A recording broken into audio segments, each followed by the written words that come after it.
Welcome to my YouTube channel mathematics Adda. Video two video two का जो कुछ छूट गया था उसका पार्ट 3 यहाँ पर है। तो स्टार्ट करते हैं इसको कि कोई राशि 8% की दर से कितने समय में 3 गुनी हो जाएगी। तो कोई राशि 100% मानते हैं, इसको हम सुविधा के लिए P लिख लेते हैं। कुछ समय बाद वो 300 रुपये हो जाती है, वो 300 रुपये हो जाती है। तो इस चैप्टर को स्टार्ट करने से पहले ही हमने साधारण ब्याज की डिफिनीशन बताई थी कि कोई भी धनराशि जो हम किसी को देते हैं वो अतिरिक्त समय के बाद जो हमको मूल राशि के अतिरिक्त जो पैसे वापस करता है वही साधारण ब्याज कहलाता है। अब 100 रुपये की राशि है, कुछ समय बाद 3 वापस किए तो हमारे 100 रुपये ने हमको 200 रुपये एक्स्ट्रा दिए।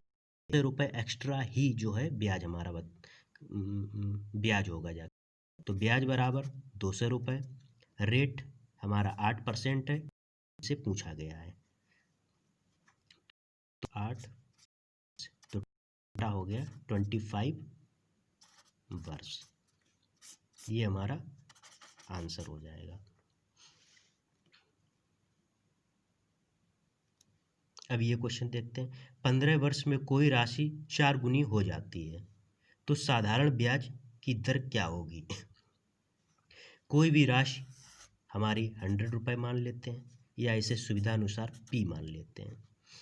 कुछ समय बाद ये 4 गुनी हो जाती है, यानी कि 400 रुपये हो जाती है, सुविधा के अनुसार 4P मान लेते हैं। कोई भी और कितने समय में 4 गुनी हो जाती है, कितने समय में, 15 वर्ष में,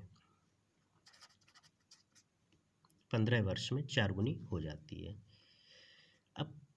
अब हमको दिमाग लगाना है, 100 रुपये हमने किसी को दिए, 15 वर्ष बाद उसने 400 रुपये मुझे वापस किए। तो 400 रुपये में 100 रुपये तो हमारे पास पहले से ही जो हमसे लेके गया था वही है, और अतिरिक्त 300 रुपये उसने हमको वापस किए। तो हमारी ट्रिक क्या है, ब्याज बराबर रेट इंटू टाइम। ब्याज कितना दिया, 300 रुपये दिया, रेट हमको पता करना है, टाइम 15, काट देंगे 15 दूनी 30, रेट R, यानी कि रेट हमारा जो है 20%। ये क्वेश्चन इम्पॉर्टेंट क्वेश्चन है, हर एग्जाम में पूछा जाता है। अब बात करते हैं कुछ खास प्रश्न की जो UPTT 2017 में पूछा गया था। प्रश्न था, साधारण ब्याज पर कोई धनराशि 10 वर्ष में स्वयं की 2 गुनी हो जाती है तो वह स्वयं की 3 गुनी कितने समय में हो जाएगी।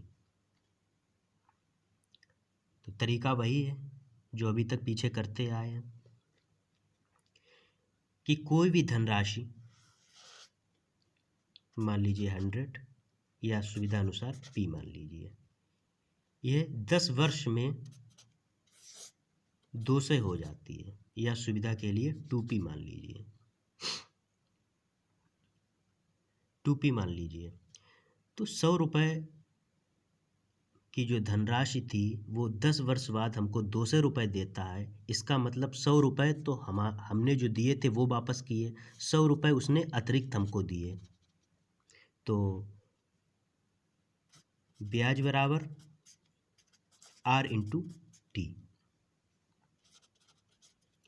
समय कितना है, 10 वर्ष, रेट पता करना है, ब्याज कितना है 100, तो रेट हमारा क्या हो जाएगा 10%। यहाँ तक तो हम पिछले प्रश्नों में करते आए हैं। इसके अतिरिक्त क्या है, तो हमसे प्रश्न पूछ रहा है तो वह स्वयं की 3 गुनी कितने समय में हो जाएगी, वह स्वयं की 3 गुनी कितने समय में हो जाएगी। अब हमको यहाँ से रेट पता चल गया है, ब्याज बराबर, ट्रिक जो होती है, ब्याज बराबर रेट इंटू टाइम। अब पूछ रहा है कि स्वयं की 3 गुनी कितने में हो जाएगी, यानी कि अगर कोई राशि 100 रुपये है वो 3 गुनी यानी कि 300 रुपये कितने समय में हो जाएगी, जबकि रेट हमको पता चल गया है पहले से ही 10% रेट हमने निकाल लिया है। अब 100 रुपये की राशि हमको 300 रुपये वापस कर रहा है, इसका मतलब 100 रुपये हमारे पिछले थे जो हमने दिए और उसने ब्याज के रूप में हमको 200 रुपये दिए। तो ब्याज बराबर R इंटू टी। तो ब्याज कितना हमको मिला है 200 रुपये, रेट हमने अभी निकाला है 10%, और टाइम हमको पूछा गया है कि कितने समय में हो जाएगी। तो इसको 0 से 0 काट देंगे, टाइम 20 वर्ष, ये आंसर आ जाएगा।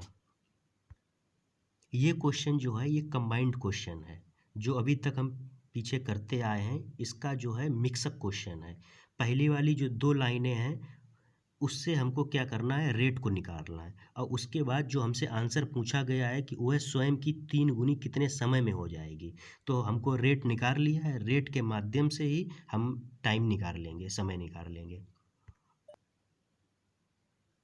और एक बेहतरीन क्वेश्चन जो हमेशा कंफ्यूज करता है एग्जाम में, अक्सर कर पूछा जाता है, जो अभी पीछे जो यूपीटीटी में आया है वो अक्सर पूछा जाता है, और एक उसी का टाइप ये है। ये हमेशा क्वेश्चन जो है कंफ्यूज करता है। क्या कंफ्यूज करता है देखते हैं। किसी धनराशि का 5 वर्ष का साधारण ब्याज मूल धन का 3/5 हो जाता है, तो साधारण ब्याज की दर बताइए। कहने का मतलब साफ है कि कोई भी धनराशि है वो 5 वर्ष में साधारण ब्याज मूल धन का 3/5 हो जाता है।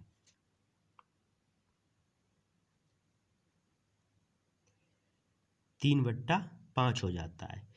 यहाँ पर ये कहीं नहीं दिया है कि कोई भी राशि हमसे ले जाता है वो इतने समय बाद इतने गुना हो जाती है, बल्कि ये बता रहा है कि वो जितनी भी आप धनराशि ले जाते हैं उसके 3/5 हो जाती है। जैसे हम लोग आम भाषा में कहते हैं कि हमसे 100 रुपये ले गया, उसका जो है उसने आधा वापस किया।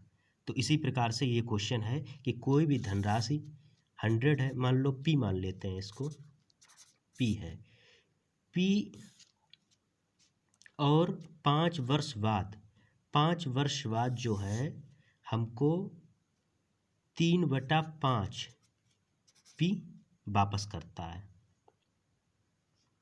और ये जो वापस करता है ये मिश्रित राशि नहीं है, बल्कि ये पूरा ब्याज वापस करता है। ये जो 5 वर्ष बाद हमको जो वापस कर रहा है वो मिश्र राशि ना हो के ब्याज वापस कर रहा। अभी तक क्या है, पूरा मिश्र धन वापस करता था, लेकिन 5 वर्ष बाद वो केवल और केवल आपका ब्याज दे रहा है। तो इस प्रश्न में भी वही एक ही ट्रिक है।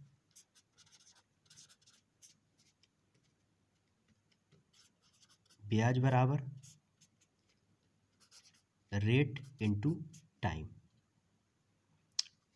अब हमको ब्याज के रूप में क्या दे रहा है, 3/5 P दे रहा है, और P को हमने क्या माना है 100।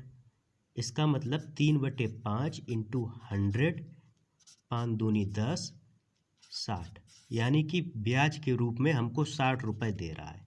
तो हम लिख लेंगे 60। रेट हमको पता करना है, टाइम 5 वर्ष दिया है, 12 पंचे 60, तो रेट हमारा आ जाएगा 12%। एक बार फिर क्वेश्चन को समझेंगे। कोई भी राशि 5 वर्ष का साधारण ब्याज मूल धन का 3/5 हो जाता है। जैसे कहते हैं कि 100 रुपये हमसे लेके गया, लेकिन उसका जो है ब्याज के रूप में उसने उसका आधा दिया हमको, तो ब्याज वो हमको दे रहा है मूल धन का 3/5, और P हम 100% मान के चलते हैं, तो 3/5 P, यहाँ से 60 रुपये आया, ब्याज बराबर ट्रिक हमने लगाई, रेट बराबर 12% है। उम्मीद है कि ये ट्रिक समझ में आई होगी। तो इसी वीडियो को यहीं से समाप्त करते हैं, लेकिन एक खास अपील, अभी हम लोग ट्विटर अभियान चल रहा है। ट्विटर अभियान में आप लोग भी सहयोग कर सकते हैं। #Speak up for teacher, speak up for SSC railway student. Thank you. अगर आपको ये वीडियो अच्छा लगा हो तो लाइक करें, शेयर करें एंड सब्सक्राइब करें।